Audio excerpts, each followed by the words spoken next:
Hello दोस्तों, good morning all of you. कैसे हैं? उम्मीद है कि अच्छे होंगे। तो दोस्तों, मैं आपका टीचर हेमंत सर आपके लिए लेकर के आया हूं आज कारक का सेकंड क्लास, यानी कारक का सेकंड क्लास लेकर के आए हैं। और इस क्लास में आपको बताऊंगा कि कौन से अशुद्ध वाक्य होते हैं और कौन से शुद्ध वाक्य होते हैं और कैसे इसमें कारक का महत्वपूर्ण योगदान होता है। ये सारा चीज हम लोग पढ़ेंगे इसमें, ठीक है ना। तो हिंदी व्याकरण कारक का आज पार्ट 2 है, यानी यह जो पढ़ रहे हैं हम लोग अव्यय के बारे में, यह आपका पूरा हम लोग क्लास इसलिए पार्ट 9 लिखे हैं, ठीक है ना। लेकिन ये आपका कारक का दूसरा भाग है, ठीक है। तो दोस्तों, मैं एक आपसे अपील बस इतना ही करना चाहता हूं, इतना ही निवेदन करना चाहता हूं कि हमारे चैनल पर अगर नए हैं तो चैनल को सब्सक्राइब करें, लाइक करें, शेयर करें और बेल आइकन दबाकर ऑल नोटिफिकेशन कर लें, ताकि सभी वीडियो का अपडेट आपको रेगुलरली मिले और टाइम से मिले। और अधिक से अधिक शेयर करें ताकि और भी ट्रैफिक आ सके, क्योंकि हमारे सभी मेंबर आपको क्लासेस दे रहे हैं, तो आपका इतना दायित्व तो बनता है कि अधिक से अधिक चैनल के लिंक को शेयर करें, ठीक है। और वीडियो अच्छा लगे तो लाइक जरूर करें, लाइक करना ना भूलें। वीडियो अब देख लेते हैं लेकिन लाइक नहीं करते, लाइक जरूर करें और कमेंट भी जरूर करें, ठीक है। चलिए हम लोग देखते हैं, वाक्य में कारक संबंधी अनेक अशुद्धियां होती, वाक्य में कारक संबंधी अनेक अशुद्धियां होती हैं। इनका निराकरण करके वाक्य को शुद्ध बनाया जाता है, समझ में आया। यानी वाक्य में बहुत सारी कारक संबंधी अशुद्धियां होती हैं, जो वाक्य होते हैं उसमें कारक संबंधी बहुत सारी अशुद्धियां होती हैं, लेकिन उन्हीं अशुद्धियों को हमको क्या करना, सुधारना है। उन अशुद्धियों को कैसे सुधारेंगे, नीचे हम 12 वाक्य लिखे हैं और इन 12 वाक्य के माध्यम से समझेंगे, ठीक है। चलिए, सबसे पहला नंबर हम देखेंगे, यहां आपका दिया है अशुद्ध वाक्य और यहां दिया है आपका शुद्ध वाक्य, ठीक है। सबसे पहले अशुद्ध वाक्य हम पढ़ेंगे, उसके बाद शुद्ध वाक्य पढ़ेंगे। अब देखिए दिया है, तेरे को कहां जाना है, कहां, तेरे को कहां जाना है। अब देखिए यही तेरे को नहीं होता है, तेरे की जगह क्या होता है, तुझे, तो यहां को हट जाएगा, यानी तुझे कहां जाना है, तो ये क्या हो गया, सही वाक्य हो गया। यहां तेरे को दिया है, तो तेरे को मतलब क्या है, ये गलत है, ये सही शब्द नहीं होता, ये सही शब्द नहीं होता है। तो तेरे को कहां जाना है, इसके जगह हम लोग लिखेंगे तुझे कहां जाना है। यहाँ एक बिंदु है, यहाँ चंद्र बिंदु लगाया जाएगा, समझ में आया। तो तेरे को कहां जाना है, तुझे कहां जाना है, ये सही वाक्य हो गया। अब दूसरा वाक्य हम लोग देखते हैं, वह घोड़े के ऊपर बैठा, वह घोड़े के ऊपर बैठा। अब देखिए के ऊपर, वह घोड़े के ऊपर बैठा, वह क्या होगा, इसका सही वाक्य क्या होगा, ये गलत वाक्य है, ठीक है। वह घोड़े पर बैठा, क्या होगा, वह घोड़े पर बैठा, पर मतलब ऊपर ही होता है, वह घोड़े पर बैठा। लेकिन यह नहीं लिखेंगे, यह गलत है लिखना, वह घोड़े के ऊपर बैठा, तो ऊपर हट जाएगा, के हट जाएगा, पर लग जाएगा, वह घोड़े पर बैठा, ठीक है दोस्तों। उम्मीद है आपको समझ में आ रहा होगा, क्योंकि समझाने के ही मेन उद्देश्य से मैं आपको पढ़ा रहा हूं, ठीक है। जब आपका डाउट 100% क्लियर रहेगा तो कभी भी आपको कोई समस्या नहीं होगी, चाहे एग्जाम में बैठेंगे या फिर 10th के बच्चों को या 12th के बच्चों को, किसी को समस्या नहीं होगी, ठीक है। चलिए तीसरा नंबर हम पॉइंट देखते हैं, दिया है रोगी से दाल खाई गई, रोगी से दाल खाई गई। अब यहां क्या होगा, रोगी से दाल खाई गई, से दाल खाई गई नहीं होगा, समझ में आया। यहां गलत वाक्य है, इससे क्या होगा, रोगी के द्वारा दाल खाई गई, सही होगा, रोगी के द्वारा दाल खाई गई, समझ में आया, रोगी के द्वारा दाल खाई गई, ये सही वाक्य होगा। चौथा वाक्य हम लोग देखेंगे, मैं कलम के साथ लिखता हूं, मैं कलम के साथ लिखता हूं, यह वाक्य क्या है, गलत है। मैं कलम से लिखता हूं, ये सही है, मैं कलम से लिखता हूं, ये सही होगा, मैं कलम से लिखता हूं, ये सही होगा, ठीक है ना। पांचवा नंबर देखिए दिया है, मुझे कहा गया था, मुझे कहा गया था। अब देखिए मुझे कहा गया था, तो यहां देखिए मुझे कहा गया था। अब देखिए यहां लिखा था मुझे कहा गया था, ये गलत वाक्य, लेकिन मुझे के जगह क्या लग गया, मुझसे, मुझसे कहा गया था, मुझसे कहा गया था, ये सही वाक्य है, ठीक है दोस्तों। उम्मीद है कि हमने 5 बताया, 5 एग्जाम्पल आपको बताएं और पांचों एग्जाम्पल आपको बहुत अच्छे से समझ में आ गया, क्योंकि बहुत साधारण लैंग्वेज में सिंपल तरीके से मैं आपको समझा रहा हूं, ठीक है। तो दोस्तों, अगर आप हमारे चैनल पर नए हैं तो चैनल को सब्सक्राइब करें, लाइक करें, शेयर करें और बेल आइकन दबाकर ऑल नोटिफिकेशन कर लें, ताकि सभी वीडियो का अपडेट टाइमली मिलता रहे, ठीक है दोस्तों। डिस्क्रिप्शन बॉक्स में जाइए और डिस्क्रिप्शन बॉक्स में सभी सोशल मीडिया प्लेटफॉर्म का लिंक दिया हुआ है, इंस्टाग्राम, टेलीग्राम और फेसबुक का, जहां से आपको छोटे छोटे क्विज कराए जाते हैं और पीडीएफ नोट्स भी वहां सेंड किया जाता है, तो उसे जरूर ज्वाइन कर ले, क्योंकि वह आपके तैयारी में 4 चांद लगा देगा। ठीक है, उसके बाद और हम उसमें देखेंगे, स्क्रॉल करेंगे तो वहां आपको सभी कोर्स का प्लेलिस्ट बनाया गया है। एसएससी, यूपीपी, सीयूईटी सभी कोर्स का प्लेलिस्ट बना हुआ है। उस प्लेलिस्ट में जाकर एनरोल करें। जो इस कोर्स की आप तैयारी करना चाहते हैं वह कोर्स जाकर के आप वहां से एनरोल करके ले सकते हैं, जिसमें आपको कोई चार्ज नहीं उसका देना है। ठीक है ना, वो फ्री ऑफ कास्ट, कोई चार्ज नहीं देना है, तो आप जाकर के वहां से एनरोल कर सकते हैं। और दोस्तों कुछ पंक्तियां मैं आपके लिए बयां कर रहा हूं। मंजिल उन्हीं को मिलती है, मंजिल उन्हीं को मिलती है जिनके सपनों में जान होती है। पंख से कुछ नहीं होता, पंख से कुछ नहीं होता, हौसलों से उड़ान होती है, हौसलों से उड़ान होती है। तो दोस्तों आप अपने हौसलों को बरकरार रखिए। मैं आपके मार्गदर्शन में 4 चांद लगा दूंगा। मैं आपके एग्जाम प्रिपरेशन में और बेहतर कर दूंगा, जिससे आप कोई भी एग्जाम को क्रैक करने में आपके लिए आसानी होगा। मैं बस आपके उद्देश्य की प्राप्ति मेरा मेन लक्ष्य है। हम लोग यही चाहते हैं कि हमारा प्रत्येक स्टूडेंट अपने लक्ष्य की प्राप्ति करे। तो मैं आपके लिए लगा हूं, तो आप भी लगे रहिए और अपने लक्ष्य की प्राप्ति आसानी से कर लीजिए। ठीक है, तो चलिए हम लोग कुछ और भी एग्जाम्पल है जो आगे हम लोग पढ़ेंगे, जो सबसे साधारण भाषा में मैं आपको पढ़ा रहा हूं, जिसमें आपको कोई समस्या नहीं होगी। ठीक है, चलिए आगे दिया हुआ है आपका 6 नंबर में हम देखेंगे, दिया है मैंने आज पटना जाना है, मैंने आज पटना जाना है। ये वाक्य क्या गलत है, ये क्या है, गलत है। मुझे आज पटना जाना है, यहां देखिए मैंने लिखा है, मैंने आज पटना जाना है, ये गलत है।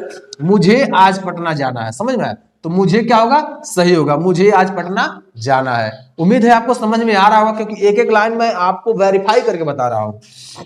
7वां नंबर देखेंगे, मैं पत्र लिखने को बैठा, मैं पत्र लिखने को बैठा, ये गलत है। मैं पत्र लिखने के लिए बैठा, ये सही होगा। लिखने को बैठा गलत है, यहां मैं पत्र लिखने के लिए बैठा, क्या के लिए बैठा, ये सही होगा। मैं पत्र लिखने के लिए बैठा। आगे देखिए 8 नंबर दिया हुआ है, उसे कह दो कि भाग जाए, ये गलत है। उसे कह दो कि भाग जाए, गलत है। अब सही क्या होगा, उससे कह दो कि भाग जाए। अब यहां सही क्या होगा, उससे कह दो कि भाग जाए, यानी उससे कह दो कि, यहां उससे नहीं, उसे कह दो कि भाग जाए, उससे कह दो कि भाग जाए, ये सही होगा। आगे दिया है 9 नंबर में देखेंगे, सीता से जाकर के कह देना, सीता से जाकर के कह देना, क्या जाकर के, सीता से जाकर के कह देना। यहां क्या है, सीता से जाकर कह देना, क्या होगा, सीता से जाकर कह देना, ये सही उत्तर होगा, सीता से जाकर कह देना। आगे दिया है 10 नंबर में, तेरे को मेरे से क्या लेना देना, तेरे को मेरे से क्या लेना देना, ये गलत है। तेरे को मेरे से क्या लेना देना, यहां मेरे से नहीं होगा। अब यहां क्या होगा, तेरे को भी नहीं होगा, यहां क्या होगा, तुझे मुझसे क्या लेना देना, क्या तुझे मुझसे क्या लेना देना, ये वाक्य सही होगा। उम्मीद है दोस्तों 10 उदाहरण हमने आपको बताया, 10 उदाहरण आपको बहुत आसान भाषा में बताएं और आपको समझ में आ गया होगा। तो दोस्तों अगर समझ में आया हो तो वीडियो को लाइक जरूर करें, फटाफट लाइक करें वीडियो को। अगर समझ में आ गया तो वीडियो को लाइक करें, चैनल को रेड बटन दबाकर सब्सक्राइब कर लें। अब तो ब्लैक बटन हो गया है, ब्लैक बटन दबाकर सब्सक्राइब कर लें, ताकि हर वीडियो का नोटिफिकेशन आपको सबसे पहले मिले। और बेल आइकन पर जाकर के ऑल नोटिफिकेशन कर लीजिए, ताकि सभी वीडियो का अपडेट आपको टाइमली मिलता रहे। 11 नंबर में दोस्तों दिया हुआ है, तुम्हारे से कोई काम नहीं हो सकता, ये गलत है। तुम्हारे से नहीं हो, ये तुम्हारे से नहीं, ये तुमसे, तुमसे कोई काम, तुमसे कोई काम नहीं हो सकता, तुमसे कोई काम नहीं हो सकता, यही आपका सही है। 12 नंबर और लास्ट नंबर है, मैंने राम को यह बात कह दी, मैंने राम को यह बात कह दी, मैंने राम को यह बात कह दी। मैंने राम से, यहां को दिया है, ये को नहीं रहेगा, से रहेगा। मैंने राम से यह बात कह दी, यानी से, मैंने राम से यह बात कह दी। अब देखिए कितने असाधारण शब्दों में मैंने आपको पूरा समझा दिया, और कौन वाक्य अशुद्ध है, कौन वाक्य शुद्ध है, ये आप आसानी से कर सकते हैं पहचान। को, का, से, का, के, ऊपर, पर, समझ में आया? ये जितने भी होते हैं उन्हीं में से हमने बताया आपको, बाकी बाहर से तो कुछ भी नहीं है। सिलेबस ये, और हम डीप में जाकर पढ़ाएं, क्योंकि ऐसे अशुद्ध और शुद्ध वाक्य कोई बताता नहीं है। मैंने आपको कारक चिन्ह के द्वारा कैसे अशुद्ध वाक्य को शुद्ध किया जाता है ये सारा हमने बताया आपको। तो आपको अगर वीडियो अच्छा लगा हो तो दोस्तों लाइक जरूर कर दें, बिना लाइक किए हुए चैनल पर छोड़े नहीं, और वीडियो को देखने के बाद लाइक जरूर करें और देखते समय भी लाइक करें अगर आपको अच्छा लगे। और कोई भी क्वेश्चन आपको ऐसा लगे कि समझ में नहीं आ रहा है तो आप तुरंत कमेंट बॉक्स में लिखिए, मैं तुरंत उसका जवाब दूंगा, ठीक है। तो दोस्तों हमारे डिस्क्रिप्शन बॉक्स में जाइए, वहां सभी कोर्स के प्लेलिस्ट बनी हुई है और कोर्स के प्लेलिस्ट में आप एनरोल कर सकते हैं अपने इच्छा के अनुसार, और वहां से सोशल मीडिया प्लेटफॉर्म पर जाकर फॉलो कर लीजिए ताकि सभी क्विज और सभी पीडीएफ आपको प्रोवाइड होता रहे, ठीक है। तो चलिए अगले में हम चलते हैं, और दिया है दोस्तों 2-3 एग्जाम्पल और बचा हुआ है, इसको भी हम क्लियर करा देते हैं। जैसे यहां देखेंगे दिया है, इन दिनों घरों में एक दीवार है, इन दोनों घरों में एक दीवार है, इन दोनों घरों में एक दीवार है। लेकिन इसका सही क्या होगा, ये गलत वाक्य है, लेकिन सही क्या होगा, इन दोनों घरों के बीच एक दीवार है, क्या के बीच एक दीवार है, यह सही वाक्य होगा, ठीक है ना। अगला है आपका 14 नंबर, लड़का मिठाई को रोता है, लड़का मिठाई को रोता है, ये गलत है। लड़का मिठाई को नहीं, लड़का मिठाई के लिए रोता है, लड़का मिठाई के लिए रोता है, समझ में आया। यहाँ क्या है, लड़का मिठाई को रोता है, ये गलत वाक्य है, और लड़का मिठाई के लिए जब लग जाएगा तो वो सही वाक्य हो जाएगा। 15 नंबर प्रश्न में हम लोग देखेंगे दिया, मैं किताब के साथ पढ़ता हूं, मैं किताब के साथ पढ़ता हूं, ये गलत है। मैं किताब के साथ पढ़ता हूं, ये गलत है। मैं किताब से पढ़ता हूं, अब के साथ नहीं होगा, यहाँ क्या होगा, से। मैं किताब से पढ़ता हूं, मैं किताब से पढ़ता हूं, सही है ना, ये सही वाक्य होगा, ये गलत वाक्य हो जाएगा। उम्मीद है दोस्तों कारक अब खत्म हो गया, कारक का कोई भी पॉइंट बचा नहीं है, कारक का पूरा डीप में जाकर पढ़ा है, कोई कारक का ऐसा पॉइंट जो बचा हो कोई नहीं बचा है, क्योंकि कारक का एग्जाम्पल, कारक का डिफिनेशन, उनके पार्ट का डिफिनेशन, और फिर उनके कारक चिन्ह यानी विभक्ति चिन्ह, साथ में सभी एग्जाम्पल, कम से कम 15 एग्जाम्पल मैंने आपको बता दिया। और अब ये चैप्टर होता है खत्म, यानी यह कारक जो होता है ये हो गया फिनिश। अब आपको इससे संबंधित प्रश्न को देखना है, और कुछ प्रश्न आप करेंगे, कुछ प्रश्न हम करेंगे, क्योंकि आपके लिए ही बना हुआ है। अगर आप हमसे पहले जवाब देते हैं तो यह माना जाएगा कि आप जो पढ़ रहे हैं वो सही दिशा में पढ़ रहे हैं। अगर हमसे पहले आप जवाब नहीं देते हैं, यह माना जाएगा कि आप अपने पढ़ाई में विशेष ध्यान नहीं दे रहे हैं, समझ में आया, केवल आप क्लास अटेंड कर रहे हैं और फिर चले जा रहे हैं। अपने पढ़ाई को बेहतर करने के लिए आप कंटिन्यू वीडियो देखिए, और वीडियो देखने के बाद नोट्स बनाइए, प्रैक्टिस सेट कीजिए, तब आपको समझ में आएगा कि आप क्या पढ़ रहे हैं क्या नहीं पढ़ रहे हैं, ठीक है। चलिए हम लोग देखेंगे, दिया है प्रश्न पहला दिया है, हे प्रभु मेरी इच्छा पूर्ण करो, यह वाक्य दिया है, हे प्रभु मेरी इच्छा पूर्ण करो, यह वाक्य दिया है। में कौन सा कारक हमें पहचानना है, पहला है अधिकरण कारक, दूसरा है संबंध कारक, तीसरा है संबोधन कारक, और चौथा है अपादान कारक। तो फटाफट बताइए, 5 सेकंड का समय है, फटाफट बताइए, बताइए फटाफट इसका सही उत्तर क्या होगा, 5 सेकंड का समय है, ठीक है, बताइए फटाफट, ठीक है। चलिए क्या होगा, सही उत्तर होगा संबोधन कारक। क्या होगा, संबोधन कारक। हमने बताया संबोधन कारक की पहचान होती है किसी शब्द के बाद आपका विस्मयादि बोधक ये चिन्ह लगा होगा, वही आपका संबोधन कारक होता है। तो ये देखिए विस्मयादि बोधक चिन्ह कहाँ लगा है, यहाँ लगा हुआ है। जब विस्मयादि बोधक चिन्ह ये लगा हुआ है तो यह प्रत्यक्ष रूप से बता रहा है कि मैं संबोधन कारक ही हूं, तो इसमें सोचने की बहुत बात नहीं थी, ये आपका संबोधन कारक सही उत्तर होगा। चलिए दूसरा प्रश्न हम लोग देखते हैं, दिया है कारक के कितने भेद होते हैं, कारक के कितने भेद होते हैं, हम आपको पढ़ा दिए हैं। अब ऐसा प्रश्न ना आए और सबसे पहले आप कमेंट ना करें तो कोई मतलब नहीं है पढ़ने का, ठीक है ना। चलिए कुछ पॉइंटें हैं मैं आपको लिए बताता हूं, क्या सफलता पाएगा, क्या सफलता पाएगा जो रहता निर्भर गैरों पर, क्योंकि आप इसका जवाब नहीं दे रहे हैं इसलिए मैं आपको यह पंक्तियां बता रहा हूं और सुना रहा हूं। क्या सफलता पाएगा जो रहता निर्भर गैरों पर, क्या सफलता पाएगा जो रहता निर्भर गैरों पर, मंजिल तो उसके कदमों में है, मंजिल तो उसके कदमों में है, जो चलता अपने पैरों पर, जो चलता अपने पैरों पर। तो अपने स्वयं के पैरों पर चलना आरंभ करिए, सफलता आपके नजदीक होगी।